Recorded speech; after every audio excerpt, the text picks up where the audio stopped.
ಕುಲದಲ್ಲಿ ಕೀಳ್ಯಾವುದೋ ಕುಲದಲ್ಲಿ ಕೀಳ್ಯಾವುದೋ. ಕಾಮಿಡಿ ಕಿಲಾಡಿ ಕಂಬಿ ಹಿಂದೆ ಹೋಗುವ ರಿಯಲ್ ಸೀನ್. ನಾಳೆ ಸಿನಿಮಾ ರಿಲೀಸ್, ಇಂದು ನಾಯಕ ಅರೆಸ್ಟ್. ಅತ್ಯಾಚಾರ ಕೇಸ್ ದಾಖಲು, ಸೆಕ್ಷನ್ BNS 63, 64 ಅಡಿಯಲ್ಲಿ ಬಂಧನ.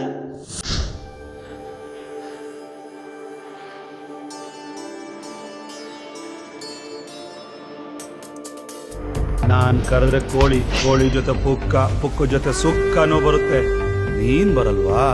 ಓಯ್, ನೀನ್ ಕರೆದ್ರೆ ಕೋಳಿ ಬರ್ಬೋದು, ಹುಲಿ ಬರಲ್ಲ. ಅತ್ಯಾಚಾರಕ್ಕೊಳಗಾದ ಸಂತ್ರಸ್ತೆಯಿಂದಲೇ ದೂರು ದಾಖಲು. FIR ದಾಖಲಾಗುತ್ತಿದ್ದಂತೆ ಎಸ್ಕೇಪ್ ಆಗಿದ್ದ ಮಡೇನೂರ್ ಮನು. ತಲೆಮರೆಸಿಕೊಂಡಿದ್ದ ಮಡೇನೂರ್ ಮನು ಹಾಸನದ ಗ್ರಾಮವೊಂದರಲ್ಲಿ ಬಂಧನ. ಬೆಂಗಳೂರಿಗೆ ಕರೆತರುತ್ತಿರುವ ಪೊಲೀಸರು. ಬಕಾಸುರನ್ ವಂಶಕರ ನಮ್ದು. ಬೀಗ್ರೂಟಿಗೆ ಮರಿ ಕಡಿಯೋರು ಅನ್ಕೊಂಡ. ಫೀಸ್ ಕಮ್ಮಿ ಆದ್ರೆ ಬೀಗ್ರನ್ನೇ ಕಡಿಯೋರು ನಾವು. ಇದ್ಯಾವ್ದ ಹೊಸ ಆದಿ ತಪ್ಪಿ ನಮ್ಮಟ್ಟಿ ಕಡೆ ಬಂದ್ಬಿಟ್ಟದೆ. ಅರ್ಸ ಇಲ್ಲೇ ಒಂದ್ ಚೂರೆ ಮ್ಯಾರೇಜ್ ಆಗುಮಾ. ಕಾಮಿಡಿ ಕಿಲಾಡಿಯಿಂದ ನಾಯಕ ನಟನಾಗಿ ಸಿನಿಮಾ ರಂಗ ಪ್ರವೇಶ ಮಾಡುತ್ತಿದ್ದ ಮಡೇನೂರ್ ಮನು ಮೇಲೆ ಬೆಂಗಳೂರಿನ ಅನ್ನಪೂರ್ಣೇಶ್ವರಿ ನಗರ ಪೊಲೀಸ್ ಠಾಣೆಯಲ್ಲಿ FIR ದಾಖಲಾಗಿದೆ.